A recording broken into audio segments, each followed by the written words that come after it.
Can you feel it in the air? It's that time again. It's that time to wake up on a Saturday morning.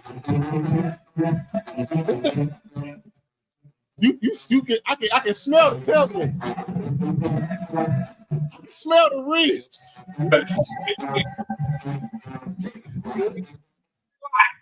Yeah, you know what I'm saying? We out here. We don't rock a couple this.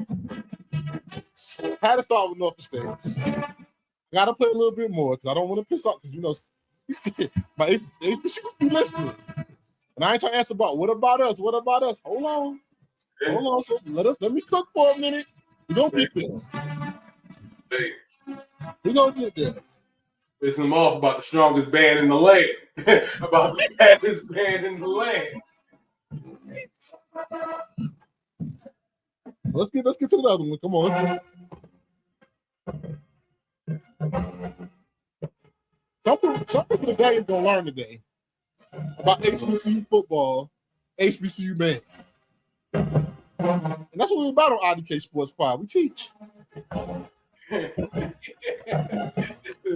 This is a place of growth, a place of learning, a place of education. You know what I'm saying?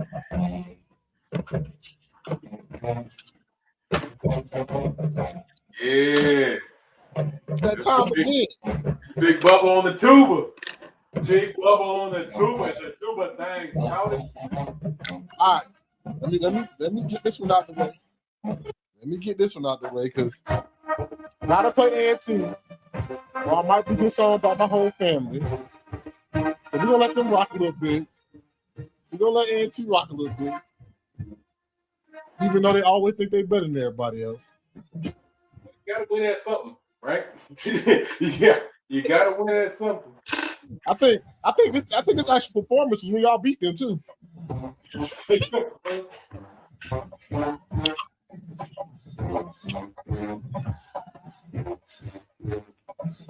You gonna show out. If you don't come to Armstrong and show out, you better bring the band with you. You know what I'm saying? No, I think this when y'all went down there and beat them for homecoming. Okay. That's so sad. Can't lose two things, huh? Right. All right, one last one. We got to end it with the one that everybody knows. If you went to a black school, everybody plays a version of this.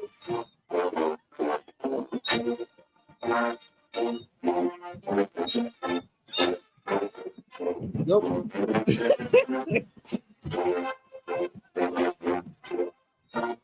Let them sing. What they at? Let me feel if they sing. The band just don't play music; they sing too.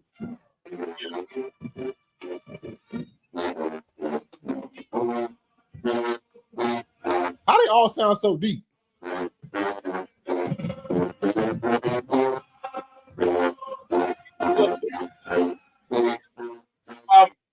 With the football team, there ain't no slack. They'll not let off the gas, bro. They are prepared. They have rigorous schedule just like the athletes. All right. Now that we got that out the way, what's up, everybody? Welcome to another episode of IDK Sports Podcast, your premier spot to talk sports with the average guys. My name is Anthony. Got my main man Kenny here with me. What's happening? Football is in the air, man. Like you can feel it, bro. Listen to some of these bands, bro. I was like, hey, about that time. We bite.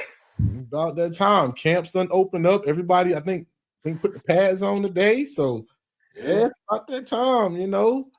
That time to really get, you know what I'm saying? We only got about what? I think the MEAC Swag Challenge kicks off August 23rd. So about 3 weeks away. ABC prime time. You know what I'm saying? Got some good week 0 matchups be okay. Yeah. Yeah, because you got I know we play that Thursday night. That first Thursday, we play Townsend. So, hey man, we're getting there. It's about that time. You can feel it. Football in the air. This is what they wanted.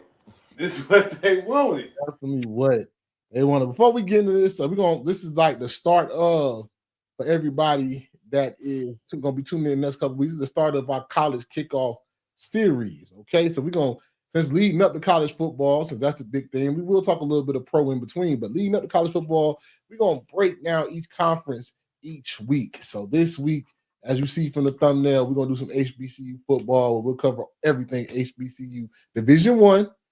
I know my Division Two fans. I didn't forget about the CIAA and the SIAC. We'll get there because they be coming for the HBCU coming for you. But I know I got you. I see you in Salem State, Elizabeth City. I see you. We gonna get there. They'll cut you. Shout out to the Tuskegee, played one of the oldest, been playing football for forever. Got lights this year for the first time ever. So they play their first night game. That's hard. Tuskegee been playing football for a long time. So we'll get around to that, but we definitely gonna start this episode off. This college kickoff thing started off with HBCU football Division One. I mean, MEAC, SWAC, and the cousins. And also we're gonna break down some of the ACC. But before we get into that, man, we got some hot topics. Got some hot topics of the week. So where we want to start? Let's start with some good news. Shamar Stewart got his contract. He in camp. He got his contract. Got it done. Got the deal done. So they got that part done. Now they're gonna see if they get the NFL sack leader. He's at camp. He's not doing anything. But he's back there, so maybe they can get that done. So let's see. That's some good news. And some other news. Your boy Shannon Sharp, man. I heard, because Kenny told me, I didn't even see it. I heard, man, then got the boot from ESPN. Man, got settled the case and got the boot. Bro, I should have went to trial. Go. You got to go. I don't know what type of freaky operation you think we're running over here, but brother, this is Disney. This is not OnlyFans. This is Disney, brother. We do not play those games. Yeah. You got to go. So you hit me because I was at work. I didn't see it. So so when did you hear about it? What happened? Yeah, so pretty much I'm gonna not bore everyone with the boring details, right? But so they settled. The charges were dismissed with prejudice. I'm sure that was written into the language of the settlement too. Like, hey, by no means can we ever rehash any of this ever again. We will speak no words, speak no evil about this ever again. I don't want to hear it in civil. I don't want to hear about it in criminal. Nothing. Dismissed with prejudice. Yeah. You know what I'm saying? But with that, you're going to take your bread and, don't get me started on how old she is. At 23 million, you will take this 23 million, carrying on about your business, and I'm going to keep going on with my profession. But wait, there's more. Come back to work on Monday or earlier this week. Hey, brother, we're going to go ahead and let you go. Came in hot. According to Shannon Sharp, he said he knew about this on Monday. He knew this was coming way before it was announced. So he knew that he must have smelled his coattails burning because that was certainly the case. Yeah. Because also ESPN dismissed him with prejudice too. Like, nah, bro, we let you slide when you was out there hollering about Michelle, but this one, nah, brother, we can't let you slide on this one. I don't know why people are so surprised. When you're a public figure like that, there's so much that you can do, right? Right.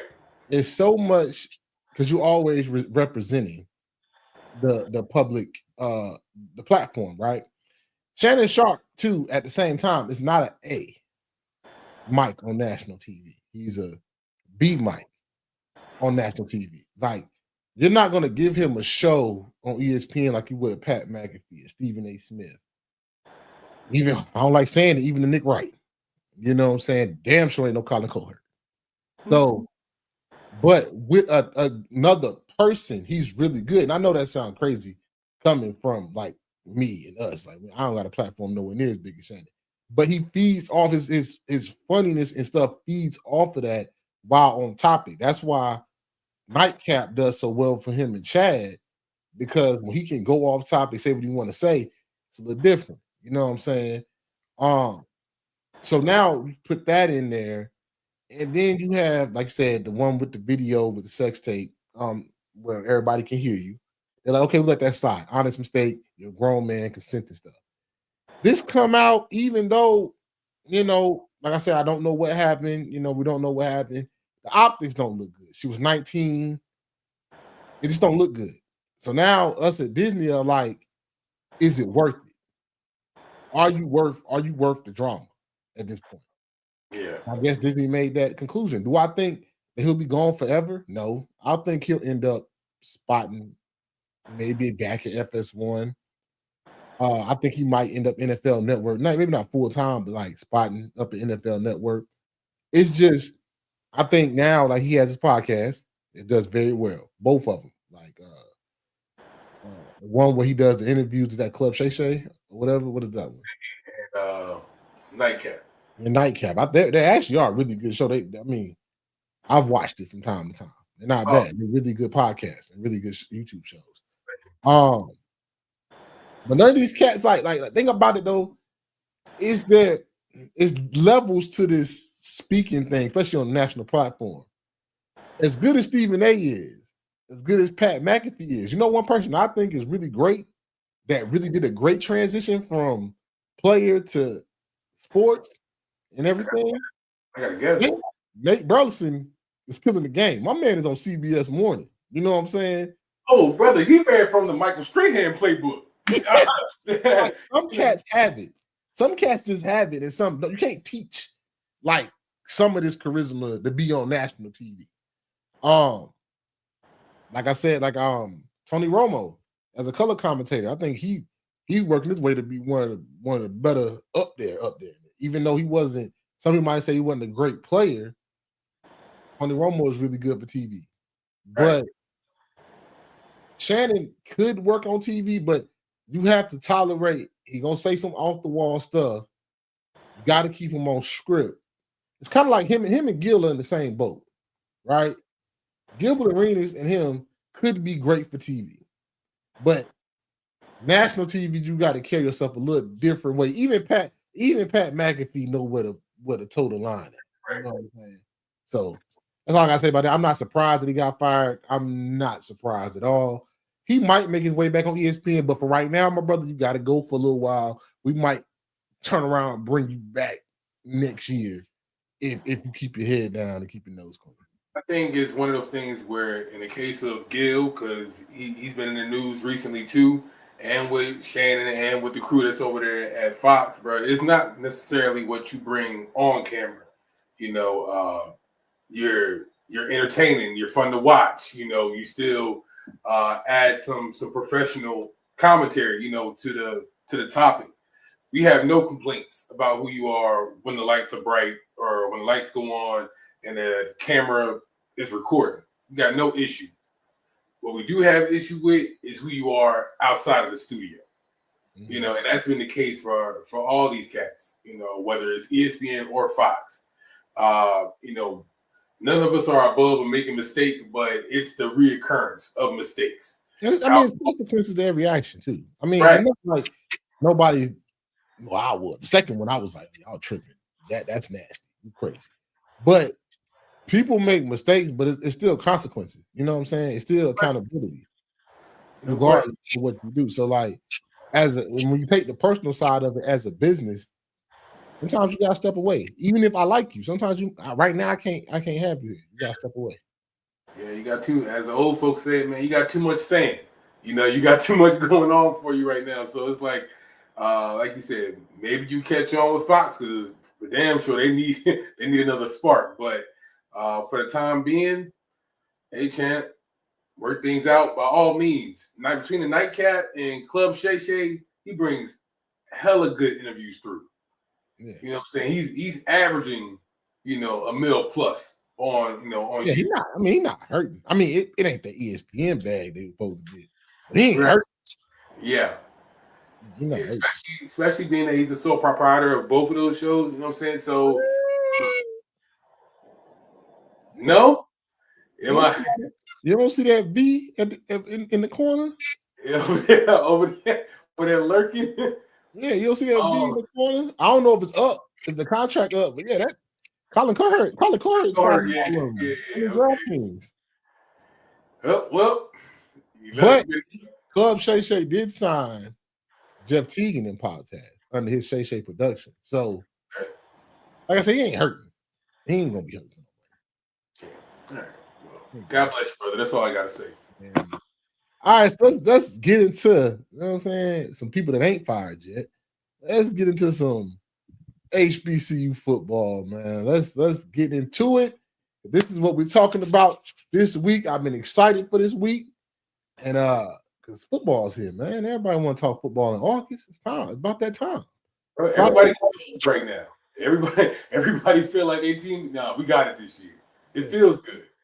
So let's talk about the first group, right? And we call these, they still invited to the cookout. They still invited. Even though they outside, they not in the conference, they still invited to the cookout. You know what I'm saying? So we we start with violence. we start with disrespect. I mean, they still invited to the cookout, A&T, Tennessee State, and Hampton, even though they own the palm-colored conferences. It's time, well, Tennessee State never was in a HBCU conference, but the other two, they know what they did. They still come to cookout, get a plate. They never gave y'all money. Boy, I tell you what, crabs in the barrel. Crabs in the barrel, boy. Don't want to see nobody do well for themselves. Go ahead, man. So, good. The interesting thing about these three teams, right, that's on the outside of the conferences in the respective conferences, every team has a new coach. Well, Hampton made their coach official, and he hired Coach Gibbs, and Reggie Barlow hired Tennessee State coach. Tennessee State and hired Tennessee State. Okay, let's start with Tennessee State, right? I think it's going to be a rough season for them. Barlow came late. He came after spring ball when Eddie George took the Bowling Green job. It's going to be rough to get the talent that he needs in this short span, even with the transfer portal. You're coming in late, trying to get the talent that you need. But I will say this, that staff is amazing. That is an amazing staff he got. Let's just start off as OC. Hey, I told you I'm horrible with names. Can't think of his name, but he was the head coach of the Washington Defenders, that took over for Reggie Barlow, won the UFL championship. Then they got, I think his last name is Morgan, was the head coach of Edward Waters. He's the assistant offensive coordinator and quarterback coach. Then you go call defensive coordinator, you go get Greg Williams. Defensive coordinator.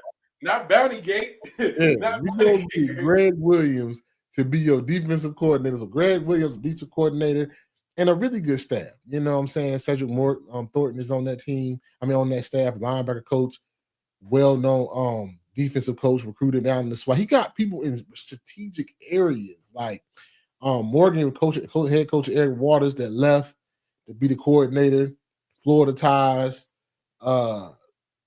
Then you got Thornton that got ties. And I see this staff he's building. He brought a lot of DC Defender guys with him because they can still coach DC Defenders in the spring. Then he added some college guys to help him full time. That's what I think he's going to do. Like Thornton, Morgan, they're going to be there full time. They're going to be the ones there helping me recruit, helping me be in my the spring stuff, while Greg Williams and them still go do their pro thing in the spring, which with the transfer portal, that can be done. You don't need every coach there during the spring, just as long as they're there during the fall. But I think Tennessee State, though, I like what he's building as far as the coaching staff. He started with that. I think the question is going to be, does he have the players to hang in the Ohio Valley conference? I just don't see it. It's going to be a rough year because he started late, but you never know. I mean, off break, bro. Like again, with so many disadvantages coming into the season, it's well, let's say disadvantage from a late start. I don't say so many, but from a late start, your expectations are already kind of set at a certain mile marker. But I think being where they are, it's not too much to ask. Like, hey, bro, we can get to about I don't know, maybe 5-7. Can you give me 5 games? That's asking a lot. That's asking a lot. If he win 3 games, that's a success. Even though they lost, they won the Ohio Valley for the first time in a long time. A lot of them players left. They didn't go to Bowling Green. They went to other schools. He came late. Like Eddie George took that job late, the Bowling Green, real late. It's not like he had a whole spring practice plus this, you know what I'm saying? He got that job late. So it's kind of hard to like get your like recruits together, transfer portal kids, whatever you're gonna do. So if he went 3, 4 out of the 12, I think he did a damn good thing because that team had a lot of seniors on it and most of the team left. Yeah. Is Draylon Ellis still there? He left with Ed. I think he graduated. Oh, okay, for sure. But I would think that being that they were a strong team last year is like, all right, bro, let's hold some, let's keep some of this on the tracks if we can. You know what I'm saying? I think still, like I said before, the expectations are still tempered to a certain degree. Mm-hmm. Maybe 5, according to Ed, maybe 5 wins is asking a lot. But bro, you got to keep it because I mean, it's either going to be you keep this thing on track, try to look forward to another recruiting class next year, or bro, you're gonna be back out fishing. You know what I'm saying? Don't tell me this is all being held together by Ed. You know what I'm saying? Especially when we got such a heralded coaching room here in Tennessee State. So you can't tell me that. You can't tell me that we can't put a fighting product on the field.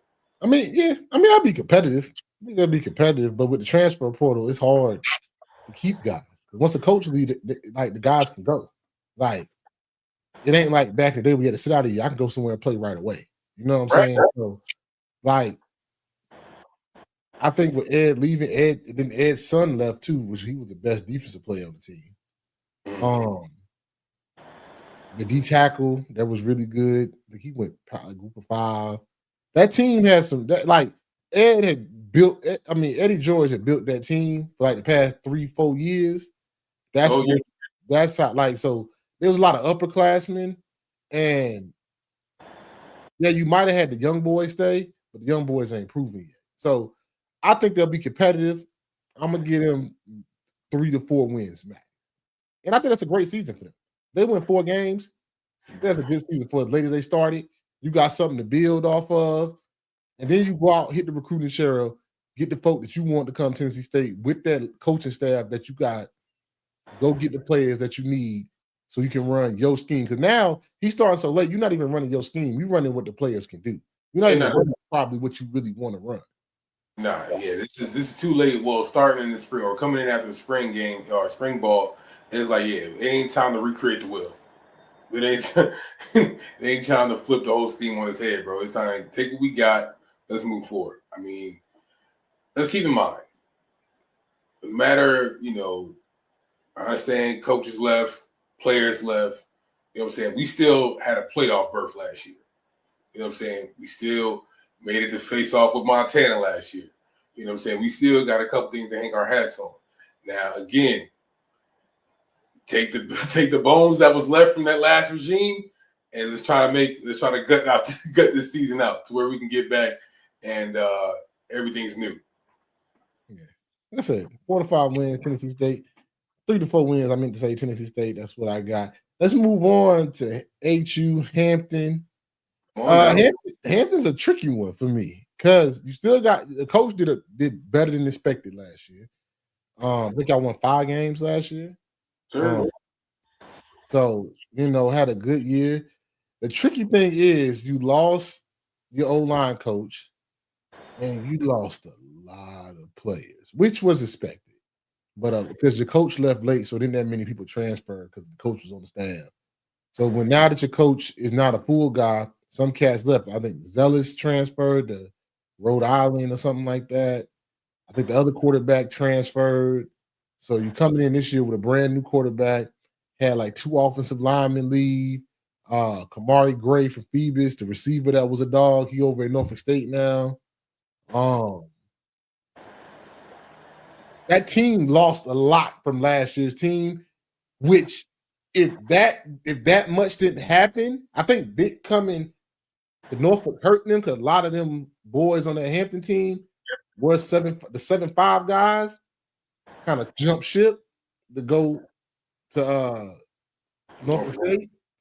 And for this team, for the HU team, I think if that core has stayed together, y'all talking about a team that's like fighting for middle of the pack, top half of the CAA. Maybe have your first winning season in a long time. But if you lose both quarterbacks, 2 offensive linemen, one was an all CAA performer. Burris graduated, Elijah Burris graduated, dominant running back for the past 4 years. He's gone now. I think, don't get me wrong, this COVID crap got me messed up, but I think he's gone now. Your top receiver jump ship. I gotta see. I don't know what the man might have recruited some good replacements, but from last year's team that won the 5 games, it might be tough. It might be tough for Hampton this year. I still think y'all beat Howard, so that's something. I'm about to say, man, I think this is more focused on Boykin this year as of okay. So last year you came in and did what you kept the lights on. You beat Howard. You beat North. Lights on. You know what I'm saying? You beat Howard. Kick A&T's ass. But that whoop A&T's ass, and you beat Elon. You know what I'm saying? So you got beat Richmond. You got some funk on you. You know what I'm saying? So, you know what I'm saying? And you took Rhode Island to a double OT. You know what I'm saying? Like you have some crowning achievements just from last year. All right, bet. So let's give you a full off season. Let's see what you got. Now, again, I'm not even asking for like a dramatic improvement. But again, you got to keep me in the middle of the pack this year. You know what I'm saying? Beat who you supposed to beat. Yes, that's Howard. You know what I'm saying? Win the HU versus HU game. Mike Vick got to come over to Armstrong this year. No, ain't nobody worried. We are. Hey, and I know everybody's excited. We call that William Dix Price Stadium East. That's what we call it. Hey, yeah. While they got all that chatter, keep in mind we are a strong home team. We don't win. We don't lose that many games in Armstrong. So let's be clear. Let's be clear against the black teams. Y'all be taking some ass whoopings to them. To the other ones. hey, brother, listen. We know what we know. You know what I'm saying? I can't say that losing record has creeped up on that. I think we still got about like maybe we got like an 18 game differential on that win the loss record at home. But I can't say that gap has closed since we've been in the CAA. So by all means, that's a fair point. But again, this is, pseudo second year coach. Hey, bro, just again, win the games you're supposed to do. There are some teams in this collective that we about to go to here in a second that didn't win the games that they were supposed to. So with that being said, let's make it happen. Yeah, I got Hampton. Ooh. All right. Keep it cute. That's what gets me with Hampton, right? I'm gonna learn a lot from when y'all go down to Mississippi and play Jackson State.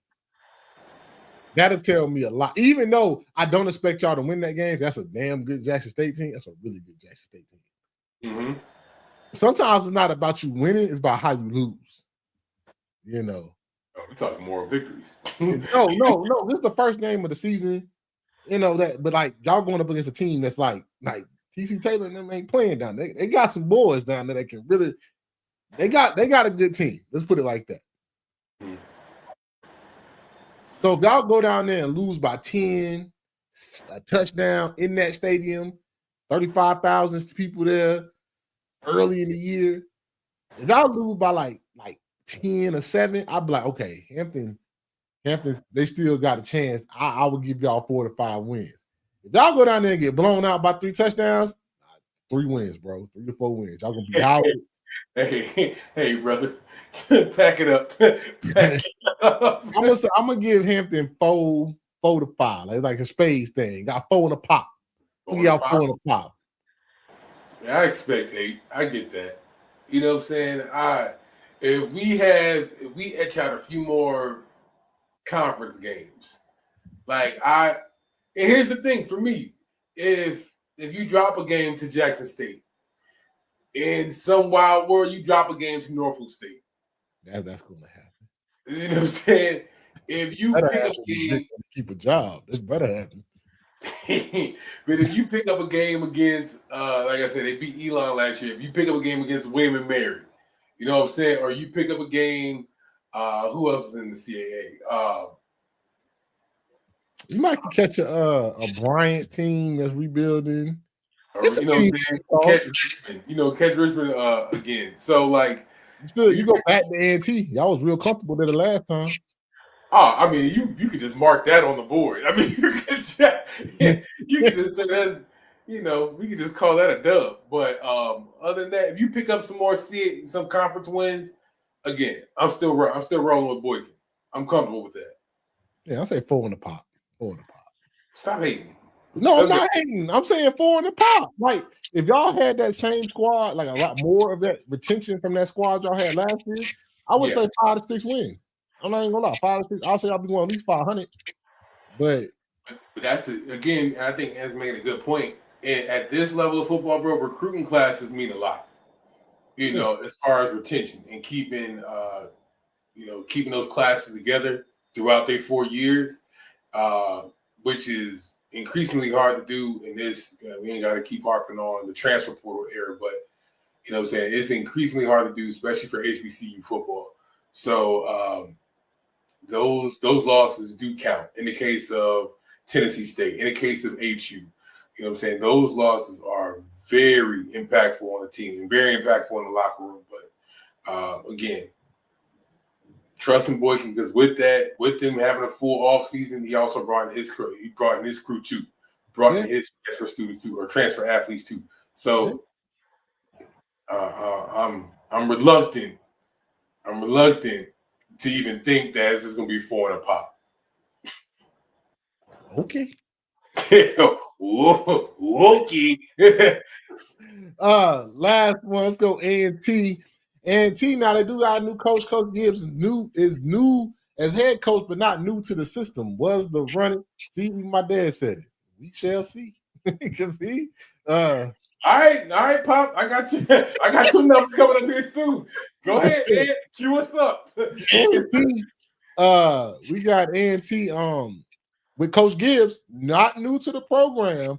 This newest head coach, kind of going back to what A&T won them Celebration Bowls with and had them winning seasons with.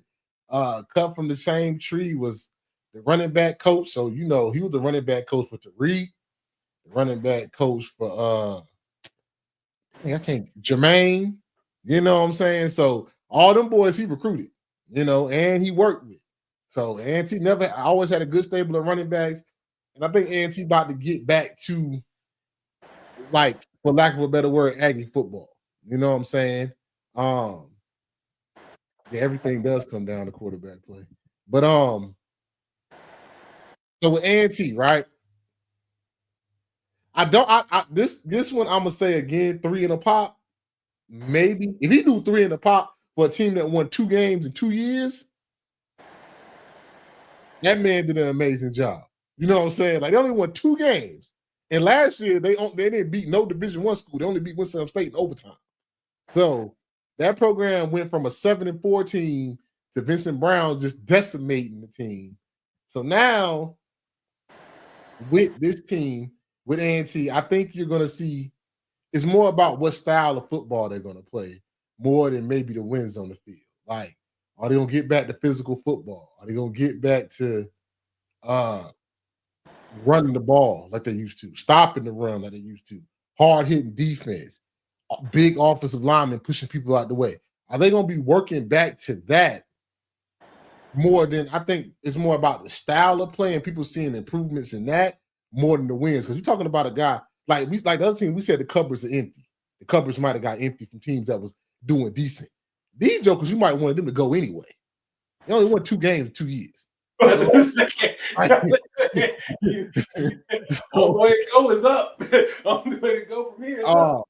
The big one with A&T is quarterback. You got KJ, Newport News, Green Run. You know what I'm saying? Shout out to him. KJ coming back from a collarbone injury. You also they got a quarterback from Maryland that transferred in. So it's all about who's gonna play quarterback, who can make the right play. I think they're gonna be able to run the football. I know they're gonna be able to run the football. It's gonna be about like the defense.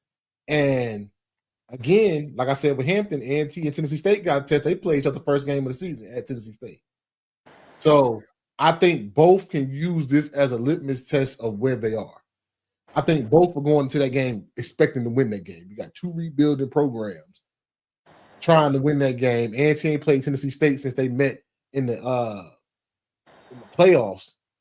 Long time. I was a kid, so it got to be 2000 something like. It got to be a while ago. A while ago. I think A&T, like I said, 3 in a pop. I really want to say 3. And if they get 3 wins, and especially on who it is, they beat Tennessee State, y'all in Central or South Carolina State. They got to be Central. Like they ain't be Central in a minute. Man. Them A&T fans ain't happy about that. It's gonna be hard to beat Central, but they can catch the black schools and beat the black schools, and maybe catch a conference game. But like I think they'll be happy with it. But I got A&T with 3 wins. All right. You starting to invoke some hate, because I'm gonna tell you now, beating Hampton ain't gonna happen. Some things ain't just by fluke. 59 points ain't no fluke. But calming down off of that point, I digress. I can say a new mentality is in the building. I started by saying the only way to go is up. Can't go no worse. Only way to go is up. But that damn schedule is not friendly. You know what I'm saying? You even got to add, you add in just for a kicker, a game with UCF. I mean, we know what that is, but it's just like to add. Stay healthy, go home. You know what I'm saying? That's just that's a check game. But even again, it's just like, all right, pick up our money, keep going. All right, but then where you go? You still got to go see Central. You know what I'm saying? Still, your black schools ain't the toughest outs. Tennessee State's ain't the toughest outs. HU, I spoke about already, ain't the toughest outs. You know what I'm saying? Like, again, I don't want to be rude, Pops, but again, it's not.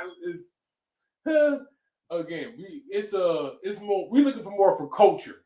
We gotta plant the seeds again back in Greensboro.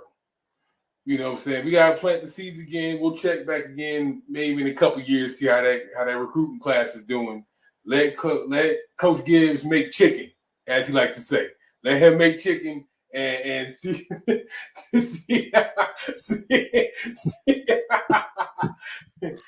You know what I'm saying? Let him make chicken and see if we can kind of rehash some of that physical, hard-nosed football, run the ball, you know what I'm saying? See if we can get some of those elements back into the program. But right now, you don't see it? I'm 2 games, Pop. I'm gonna give you 2 games. All right. I can tell you where one of those games ain't coming from. I can tell you where at least one of those ones ain't coming from. Man, 2. Let me look at this schedule. Look at the schedule. You got 8 CAA games. We start there. Yeah. So you got A&T Starts with Tennessee State. They can beat Tennessee State. They should be. They should beat Tennessee State. UCF, that's an ass whooping. Then they play y'all. That's in Greensboro. It's a night game too. Early night game. It had to happen. I think they got the thing about it though. I think they got y'all, Central, and South Carolina State all at home. Oh, that's good.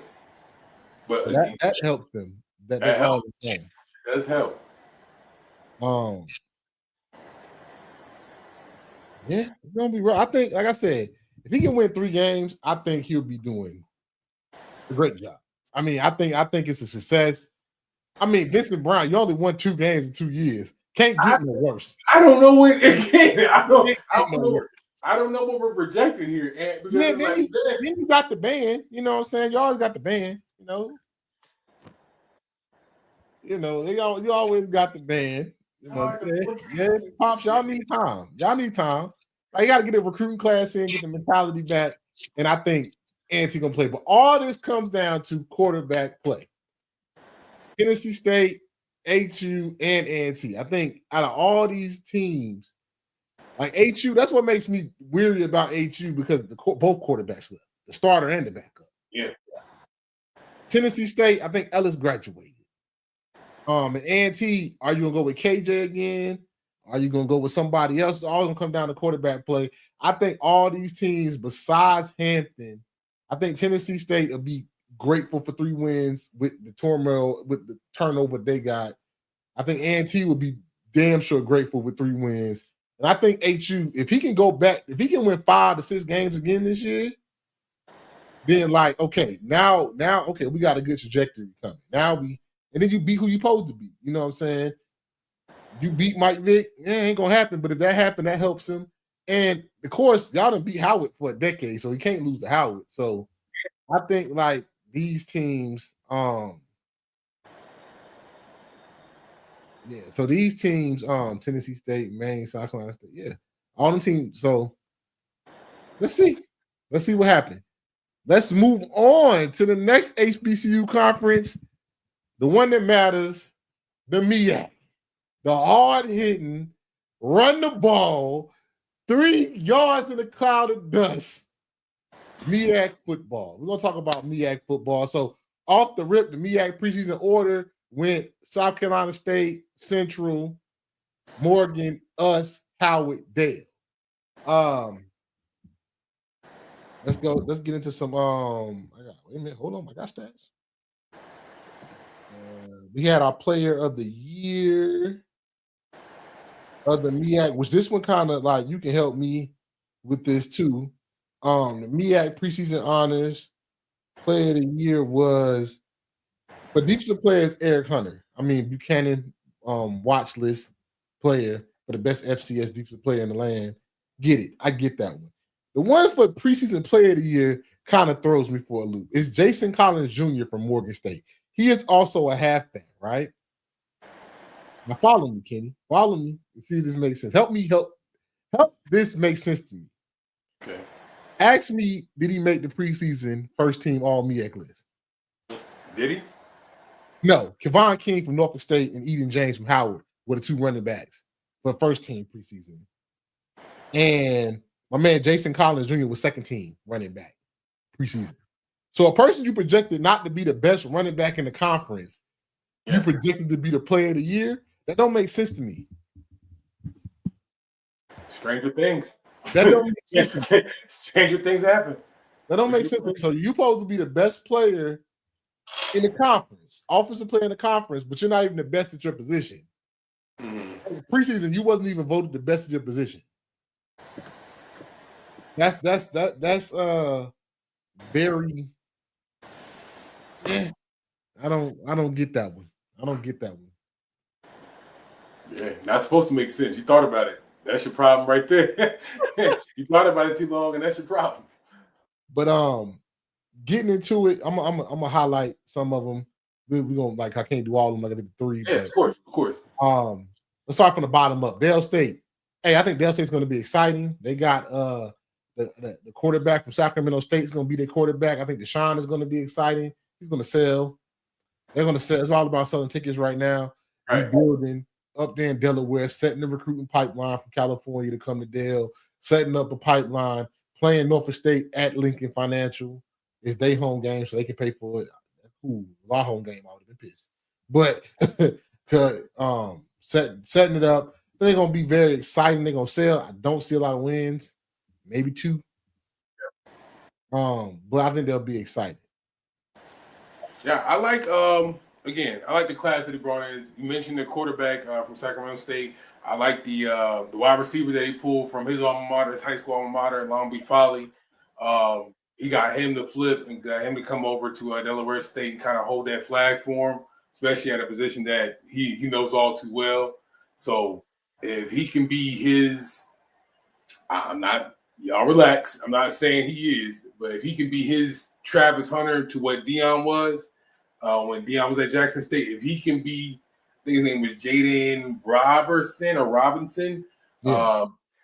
If he can be his Travis Hunter for him at Delaware State, you know what I'm saying, especially in his freshman year, give somebody, you know what I'm saying, put some butts in the stands. Hey, success for me. So this is what I will say with Deshaun. I talked to my dad about it.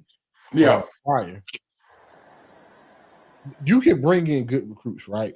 Yeah. You might get that receiver. You got this quarterback. Did you have the honest conversation with him and be like, hey, yo, we're not going to be good this year? I need you to hold on with me, though. It's going to be tough. You're going to be probably playing with players that should not be on the field with you. He did. I don't have the talent around, especially the quarterback. I don't have the talent that you had at Sacramento State right now. But stay with me, and we can get there. There's going to be some bumps in the road. That's what I worry about. Who's had that conversation with him? And it's not saying a losing mentality, but it's just like, hey, yo, there's going to be some bumps in the road. So don't get frustrated this season and then dip, or get frustrated and be a bad locker room person. It's going to be rough. It's going to be rough for them this year. They had a lot of them players off that defense from Dale that Dale had a lot of turmoil, you know. So some of these players, he ain't gonna be able to get everybody. Can't be good. Everybody not gonna be up to the standard that he needs them to be. Right. So is the quarterback gonna stay a good teammate? The receiver gonna stay a good teammate when you get your teeth kicked in, back to back to back this year? That's what I worry more about for Dale. Like, can we build for the future? And do you have the guys that's ready to build for that know, like, hey, I'm coming here to help you build something? Yeah, no question. And I have no question in my mind that they had that conversation. I mean, like, to be fair, in 2024, they were winless in the MEAC. Yeah. I don't care what pedigree you come in with as a head coach, as a head ball coach, but you can't overlook the fact, hey, brother, hey, young blood, I'm taking over a 1-11 ball club in Delaware State. I don't care if it's Bill Belichick walking through the door. Rome ain't built in a day. You know what I'm saying? Like I said, I don't care if you got Bill Parcells walking through the door. This gonna take some time. Yeah. This is not the place to come to if you think we about to go worst to first. That's just being 100 with you. Yeah. You know what I'm saying? We still got South Carolina State, Central, Morgan State, all these cats. You know what I'm saying? Wait a minute. Why you do that? That's hate. That's hate. That was hate. That was hate. How you gonna we got Central, Morgan. Hey, bro, don't forget where you live, bro. You know what I'm saying? Don't be disrespectful. Don't be disrespectful. Oh, you think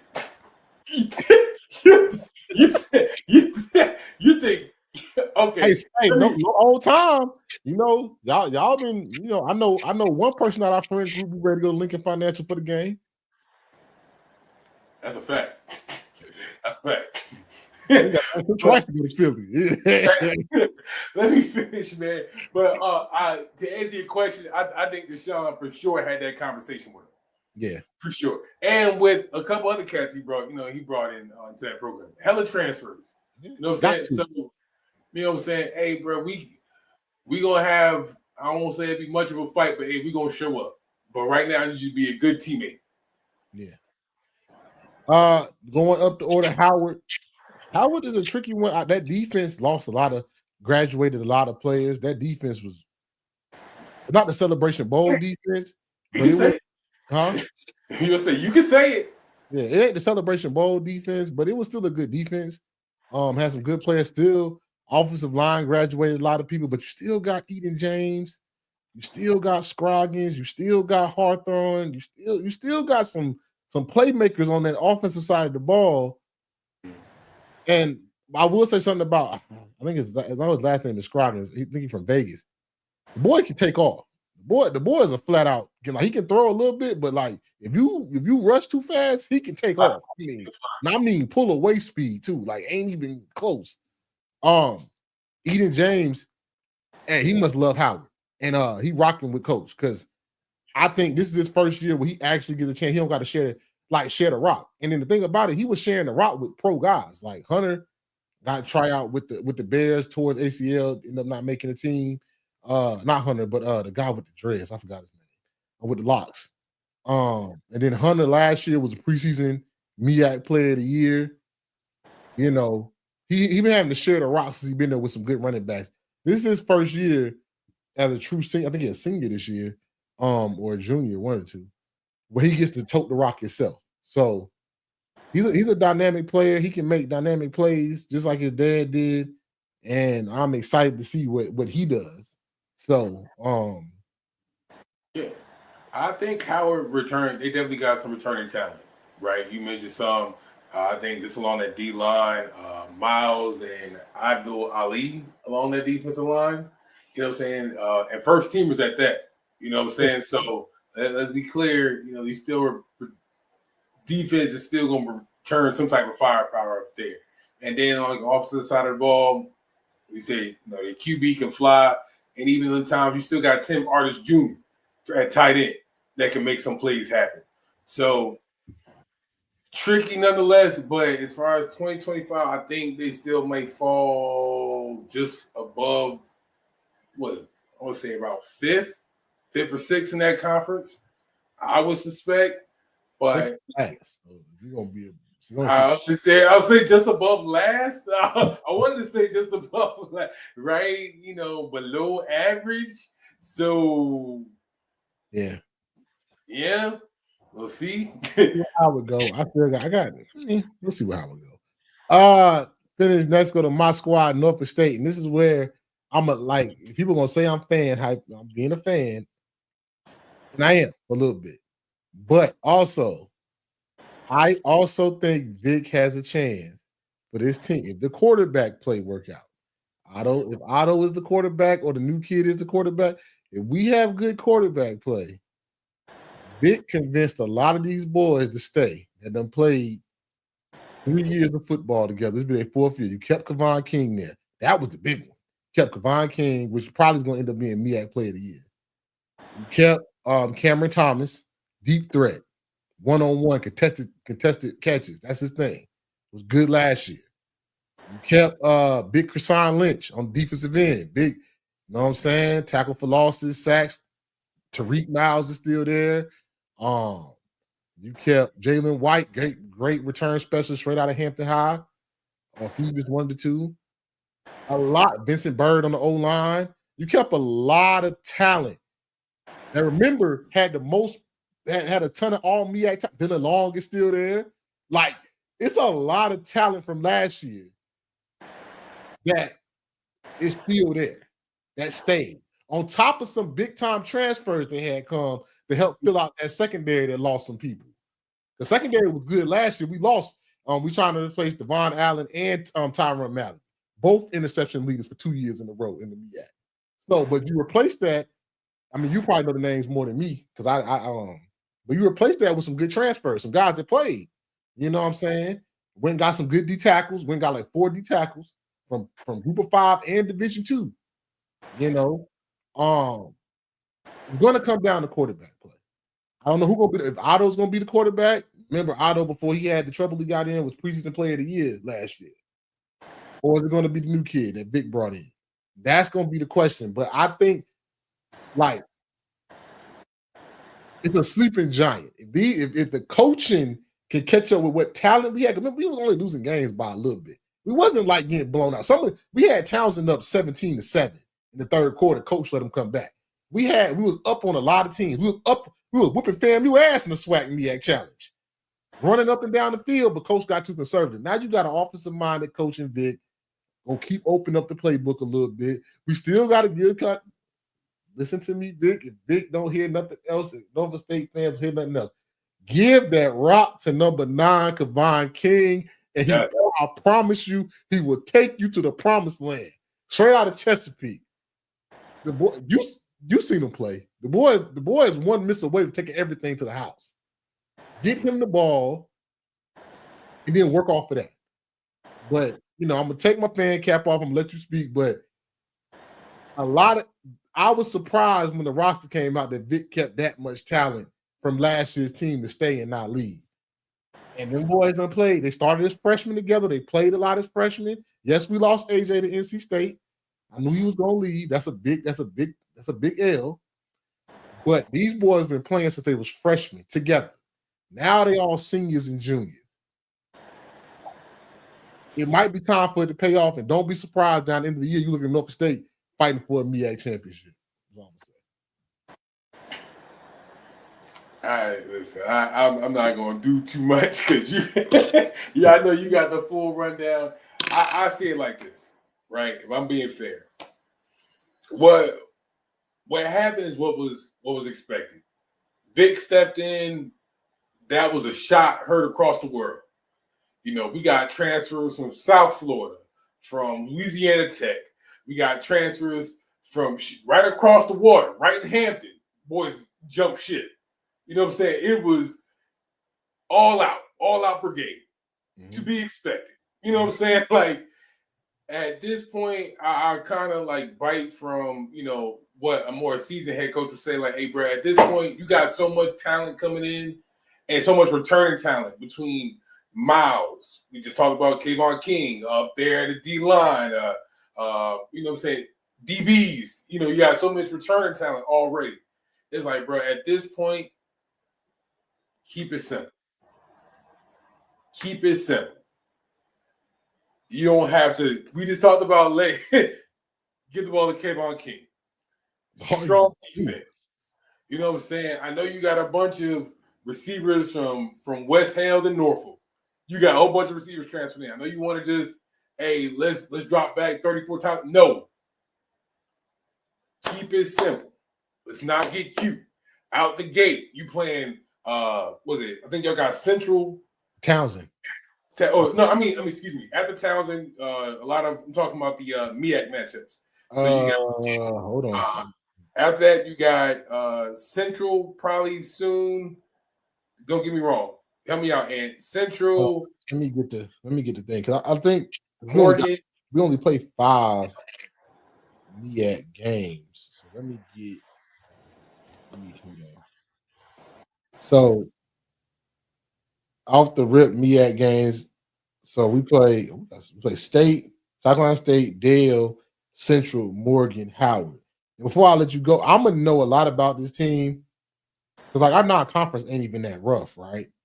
We got Townsend, should beat Townsend. Virginia State, we better beat Virginia State. That happen. But you got Rutgers, money game, but could be with the talent that we got, could be close. I'm not saying we win, but like like them games that like stay close for a long time and then like they kind of take away at the end. Break out the 31-17. Yeah. Sacred Heart, we should beat them. Wagner, we should beat them. Then we got the Battle of the Bay. That's what it is. And then we got Wofford. So this non-conference schedule is set up for Vic to have. This is not a rough non-conference schedule with the talent that we got. Right. Like we got one money game, and every other game in here is a winnable game.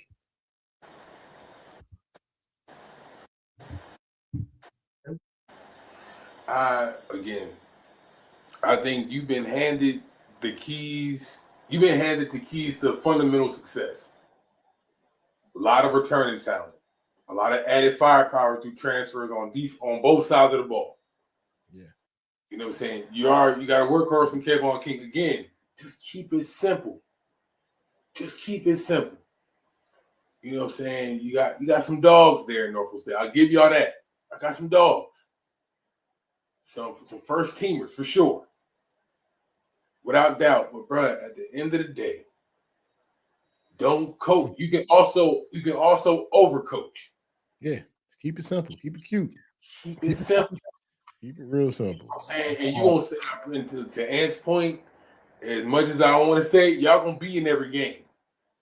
Just by doing the fundamentals right, y'all gonna be in every game. Yeah, that talent. Just play sound football. Kamari Gray with Cameron Thomas, that's a crazy receiving. Like, that's two jokers that take it to the house off the slants. Mm-hmm. Like when I saw how much firepower he brought back, especially on defense. Then that made me happy too. Then now I think he's about to run a 4-3. You know how I feel about that. I don't like that 3-4 stuff. You know what I'm saying? Give me 4 down linemen. Let's get after this quarterback. But you kept big Kershawn Lynch. You kept big Swindell. That's big D tackle. 6'1", 310. You kept boys that's been in the system and lifting these weights too. You kept jokers that like played. Then you add, like you said, Louisiana Tech linebacker. You add the quarterback from USF that bring a competition with Otto, which don't count Otto out of that competition. You know what I'm saying? Otto played a lot of football. USF quarterback ain't played that much. You bring in a guy from Boston College. You bring some guy from Toledo, the corners from Toledo. You bringing in depth now. That's what I think we got with Vic too. Where I can rotate D-line. I can rotate my line. I can keep people fresh.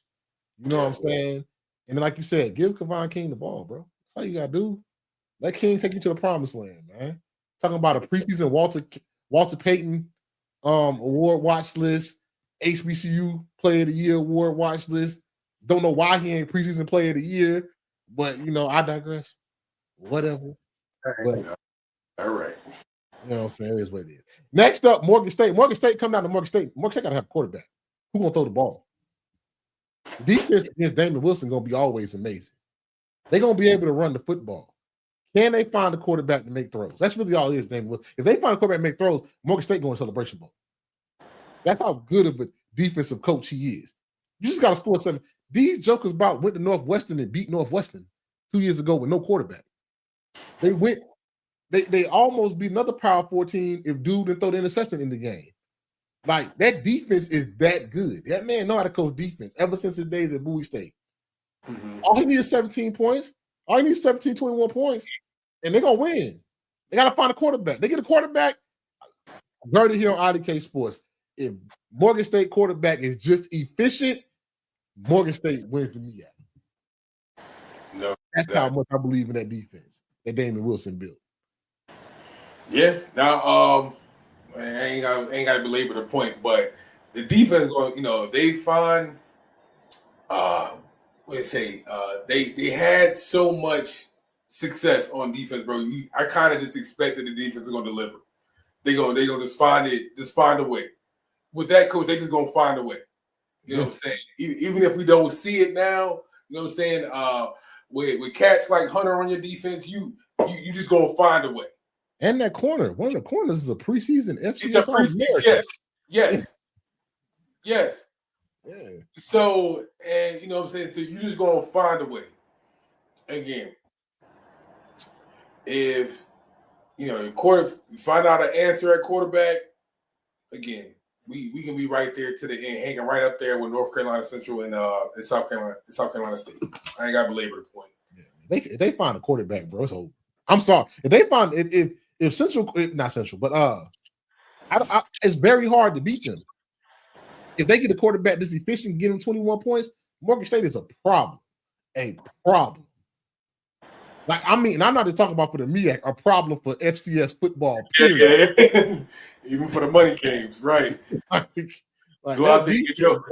Damon Wilson can coach a defense. That, like, he talking about you got an FCS preseason All-American when you just had Toles was an undrafted signee to the Ravens, I think last year.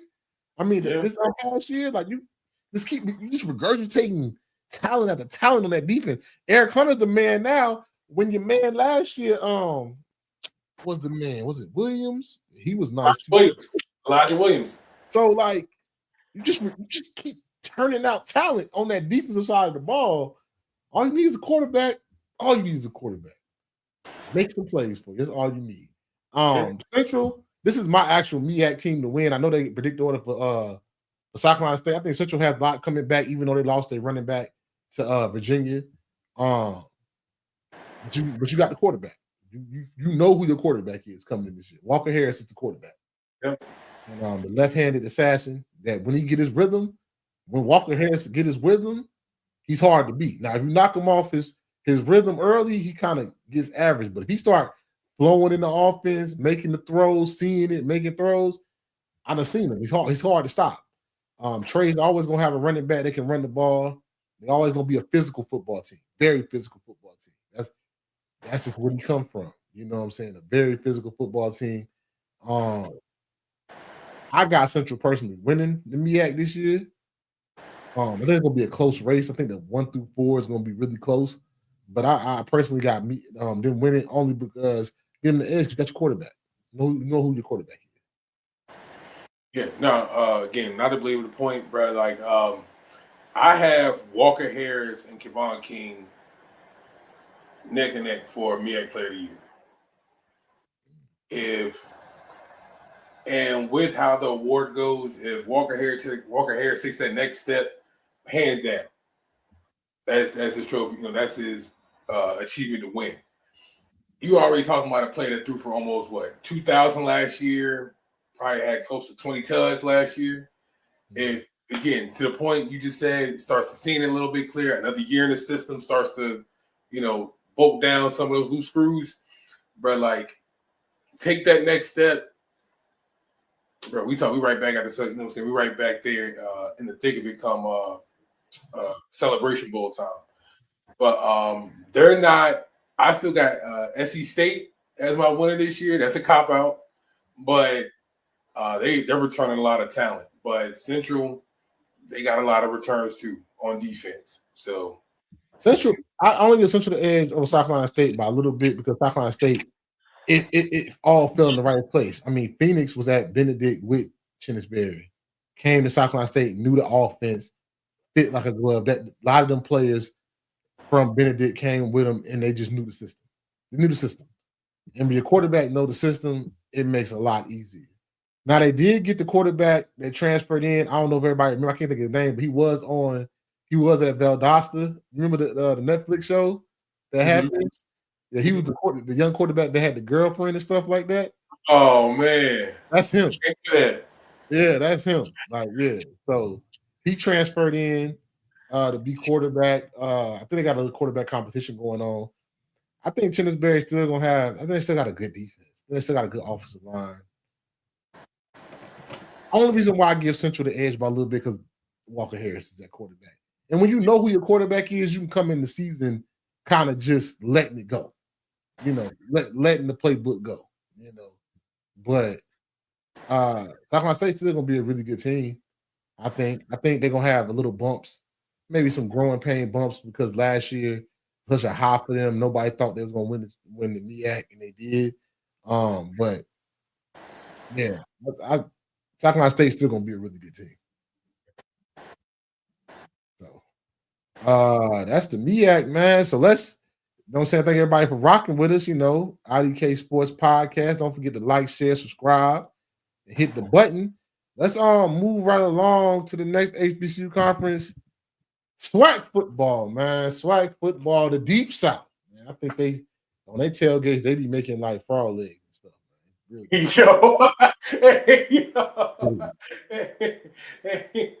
No, they do. Have you seen like a SWAC? I know they sell stuff like gator and stuff like that, but they have like all kind of stuff. They do like a whole pig down there. But like they be doing all kind of stuff. They tailgates. That's a Deep South. You know what I'm saying? SWAC. Now we damn sure can't do all these teams because there's a lot of them. So we're gonna highlight some. East and West. Yeah. The highlight that I think the team to talk about is Jackson State. Jackson State football. TC Taylor. Talent on top of talent on top of talent. Jacoby and Morgan coming back as your quarterback. Still got all your offensive linemen coming back for the most part. Defensive line coming back for the most part. I think Jackson State gonna win the East. I think they go undefeated in conference play. Okay. I think maybe have one slip up, but Jackson State is primed to go back to back as SWAC champions, and it is good to see that from the Deion years everybody thought it was gonna fall off. Jokers ain't do nothing but win a SWAC championship and the Celebration Bowl. So I think, and I think the talent is on top. I think TC and his coaching staff, they some damn good recruiters, bro. They can recruit their ass off, bro. They can really recruit, and I think it's paying off for them. So that's what I got with Jackson State. What you got? Okay, so on the East, I got FAMU as a dark horse, right? To be a contender in the East. Who playing quarterback? That's their thing. But they got good anchors on their offensive line, right? So what that so coming just from a simple football mind, what can we do if we got anchors on the offensive line? You run the ball. There we go. So if you ride with that theme and keep a simple passing attack, and you got again some good anchors on. Well, you got some returning players on that defensive line too as well. Again, we got some guys up front in the trenches that can make life easier. You know what I'm saying? They can kind of control the clock, move the chains. We can win some games that way. Everything ain't got to be a shootout. You know what I'm saying? So, especially down there in the Deep South, you know what I'm saying? Every game does not have to be a shootout. It's not Grambling. We ain't got to do that. You know what I'm saying? So, but I got FAMU as a dark horse in the East. My dark horse in the East is A&M, Alabama A&M. Okay, that's a good one. Like what Sam Shady doing. I like that he got Malik Higgins at quarterback. I think the top two teams for me is State, Alabama State, and Jackson State. Eddie Robb got a great defense. It's always going to have a great defense. Quarterback, I don't know if Andrew Body's still there. I think he is. If they can just get some players, they got a good OC and Dick Barnett. They used to be an A&T when they won them Celebration Bowl championships. So I think A&M and Jackson State going to be battling for the top, but not A&M, but State, Alabama State, and Jackson State. But Alabama A&M, if Malik Higgins can get going like he did at Palm Bluff, and they can get them some targets and they can play good defense, which I think Sam Shade is going to have them playing better defense, just watch out. In my eyes, watch out. Watch out for a good, a tough Alabama A&M team that can really hurt somebody's chances of probably making it to that SWAC championship game in the East. I got FAMU coming in third, flip flop between A&M and FAM. I kind of got Jackson State, Alabama State, FAM, A&M, Valley. You got that in Bethune. The Bethune is in that. Bethune is in these. Bethune Valley. But that's who I got A&M as a dark horse. Going out to the West, I think Southern got some talent. I know they got the running back from LSU, Speed Demon. You know, I like that. They got Fred McNair still on that staff. Proven coaches on that staff. I think Southern is gonna win the West. I'm interested to see what Tremaine does out there at Prairie View. Tremaine know how to get that transfer portal, and he hit it hard. And that's why they went dark horse. Go ahead. I'll let you rock then.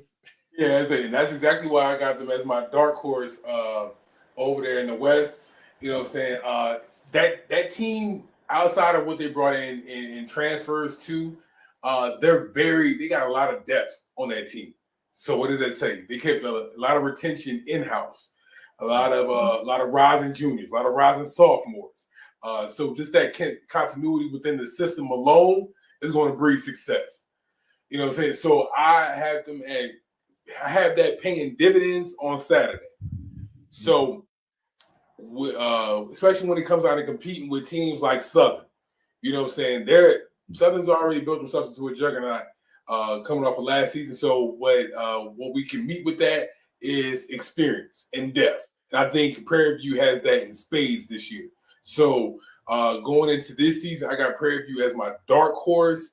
It can probably, again, shake some things up, especially on that western side of the conference. And some of the matchups throughout the year will kind of dictate the type of team we're looking at down the stretch. Yeah. So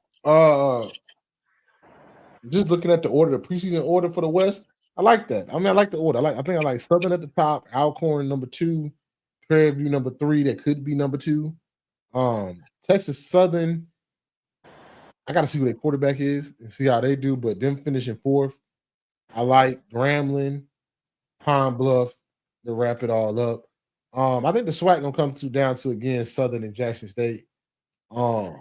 Again, I mean they're gonna meet twice, the Boombox Classic and at the SWAC championship game. But I think them two teams are the teams who might get a sneaky Alcorn team in there. I don't think FAM has enough. I think they still got questions at quarterback. I think Alcorn can make their way, but I think either it's going to be. I think Jackson State definitely wins the East, and then I got Southern winning the West, but maybe Alcorn sneaks in there. I think Tremaine needs at least another year of a recruit class to come through to really like put his stamp on what Prairie View he want Prairie View football to be. He's a Texas guy, so he's going to be able to recruit Texas. Top three, of course. Your top three all see each other throughout the year. Whereas that, you know what I'm saying, that's Prairie View or Alcorn. So ain't no running, ain't no hiding, ain't no ducking, none of this. But again, I like the matchups. By the time the SWAC championship come forward, because everybody's going to be sorted out.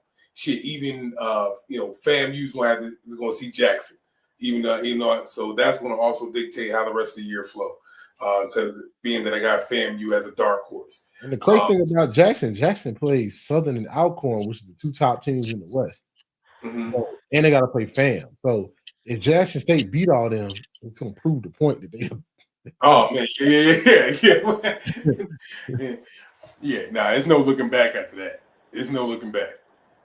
So exciting HBCU football season, man. Like I think the MEAC is going to be very exciting. The SWAC is always exciting. They got so many teams. A lot of storylines, and the people that still invited to the cookout. Let's see how they do. You know what I'm saying? Hold it down outside the conference. A lot of them play each other. So, yeah, and we mentioned, I'm a draft guy. There's a lot of prospects to watch amongst both conferences too. So let's not lose out on that. That we're not talking about next level talent here amongst the SWAC and MEAC. You know what I'm saying? Whether it's your Kayvon Kings, whether it's your Jacoby Morgans, what's your quarterback for A&M? But there's talent across the board. You know what I'm saying? That by all means should be mid or, whether they're late rounders, undrafted, trials. These kids still deserve a chance to be playing at the next level. So we are still watching next level talent on Saturdays in the FCS. Yeah. So let's get to the last one that you saw on the thumbnail. Dang, that my house, your house. My house. What, thunder? Yeah. It's cutting up outside. Yeah, it's crazy out there. Let's get into ACC football, man. And we ain't got to do too much for ACC football, man. They already know what it is. Let me change the banner. ACC football, man. We ain't got to get too much deep into it. The main thing with this, who's going to beat Clemson? Who do you see giving Clemson and that talent a run for their money? Because top to bottom, this is ACC. I think for me, I know I'm an East Coast guy. I think this might be the weakest Power 4 conference, top to bottom, even worse than the Big 12.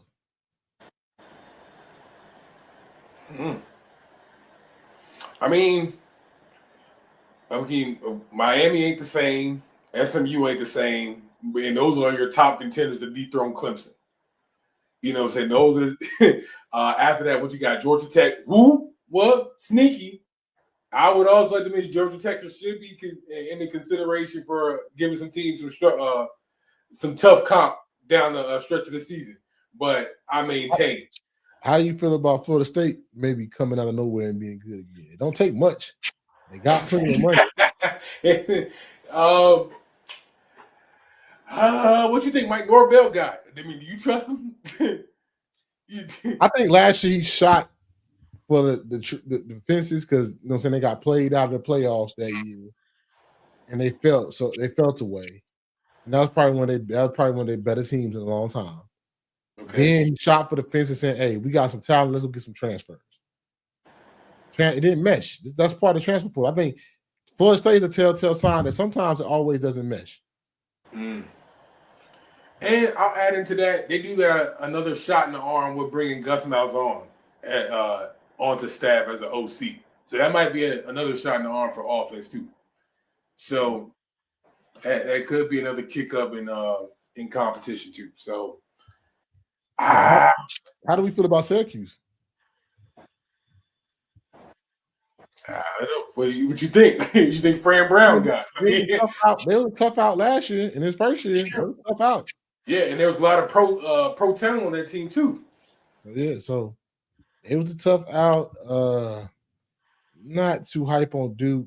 Miami, let's see what Carson Beck do. They lost a lot of talent from that Miami team, though. I just don't think Bill Belichick and North Carolina have. They got Gio, but no, Gio went to. Did Gio go to North Carolina? Or he went to Colorado. The guy from South Alabama. I think he went to Colorado. I can't say off the top of my head, but I don't know if you. I don't know if Bill Belichick got everything he need. Pitt looked good for most of the year, and they fell off towards the end of the year. But going to Pitt is always going to be scary. The West Coast teams, I don't feel I'm rooting for Tony Elliott at Virginia to be better, but I don't think they're gonna be that much better. Okay. I said, bro, like Miami could be decent. Louisville might come out of nowhere and be okay. SMU not the same team. Tech is always the way they play football is always gonna be decent. But ain't your boy from Boston College the quarterback at Florida State now? Yeah. Help me out. Castillo, whatever his name is. Castillo. I'll find it. Yeah. I mean, Boston College was tough out for a lot of last year, too. It's just the team was like, okay, they good, they tough outs, but like, do you see any real dominant ACC success from any of these teams besides Clemson? No. So back to your point about them, how they match up with other Power 4 schools or Power 4 conferences, excuse me. Yeah, it's very lackluster, especially when you get down to like your Virginias. You get down to your Duke, even though they could scare somebody on a Saturday. You know what I'm saying? In comparison to how we still stay up to watch like a Wisconsin and Purdue game. You know what I'm saying? It's so like they kind of pale in comparison to those. But I think after Clemson and Miami, I'll hold a spot just for you for keeping out some hope for FSU. I don't see. Everybody else is like, okay, it'd be a good game. A lot of these games are like, okay, they own at 1 o'clock or 12 o'clock. I'll watch a UNC Pitt game. I'll watch the SMU Syracuse game. Like it's like I'll watch them, but I don't see nothing dominant coming from nobody at the ACC besides Clemson. Like I don't trust anybody else's like doing anything non-conference besides them schools. Yeah, but also like that's also a conference where it's very prospect driven too. So let's use UNC for example. Yeah, they didn't win a bunch, but you also turned on your TV to watch Omarion Hampton last year. You know what I mean? You got the tight end from Miami who became a star. Now that he was matched up with Cam Ward last year. You start to tune in for more prospects. Like the safety that came out of Virginia last year turned into a very good prospect. So it's still like quality football. Can probably find a draft darling in there if you look hard enough.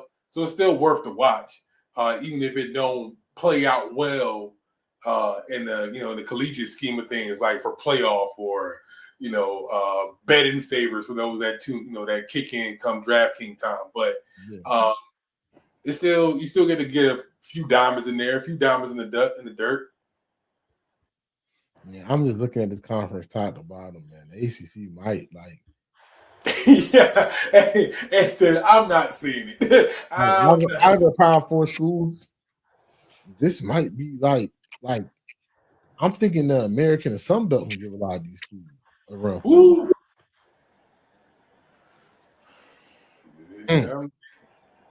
That's a rough con. I think Miami might can be something. Depending on how Carson Beck comes and plays. Miami, but they lost a lot. But Miami might could be something. Clemson, of course, I think gonna be good. Georgia Tech, the way they run the football, can be good. Florida State, just because Florida State got the money to go pay whoever they want to come play. I think they can be decent, but everybody else, I just don't see it. I just don't see Syracuse had a lot of talent around Kyle McCord that first year. They had a lot of talent on that team. They still got some good receivers, but that team had a lot of talent. Yeah, but and just again switch back, like go back to my prospect talk. Like, yo, even if okay, so I'll use a team like Louisville this year. I think they may not have the wins of a Miami team this year, but at the same time, you got offensive stalwarts in like Isaac Brown or a Chris Bell. You know what I'm saying? Who for damn sure ain't making it out like top 3 rounds next year just because they got so much juice. Yeah. So, you know what I'm saying? You still got something to tune in for, even if it. I'm not saying it ain't bad football. I'm just saying, like, when you look at it top to bottom as a conference compared to like some other conference we'll talk about as we go to our kickoff of college football. Yeah. I like that conference. I just don't see it. Yeah. With other Power 4 conferences. That's fair. I won't take that from you, brother. I won't take that from you. I do not see it, man. But hey, man, like this episode got me hyped about football, man. We got to talk some HBCU football. We got to talk some. We got to talk. Both conferences broke it down. Like you said, talent all over the field. ACC, even though it's not the strongest Power 4 conference, they got talent all over the field too. So you can always good games. It's gonna be good games, man. It's always gonna be good games on. You know what I'm saying? So, I mean, bro, we getting back to like the true grit of football, bro. I know we're allowed to have our favorite teams at the pro level, but if you just want to watch football, yeah. you don't have no dog in the race. You just want to tune in and watch some quality football, bro. Like this is it. This is what gets us excited, for Saturday mornings. We back at the essence of the game. This is where we're still having fun, and it's not a job. So this is why HBCU football is exciting. You know what I'm saying? Because it doesn't have the national attention, but you still got kids that still fighting for every inch. You got the ACC where, hey, I can go to a Louisville and make a name for myself. You got SWAC. You know what I'm saying? We were in the deep south. We still play good ball. You know what I'm saying? This is the type of shit to get the motor running. So yeah, bro, we got a lot to look forward this season, bro, and we're gonna keep breaking this down every week, bro. So let's do it. Let's get to it. But for this week,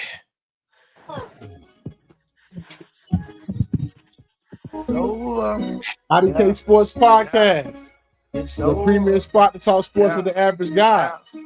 My name is Anthony. This is my main man, Kenny. Don't forget to like, share, subscribe. And until next time, I'll holler.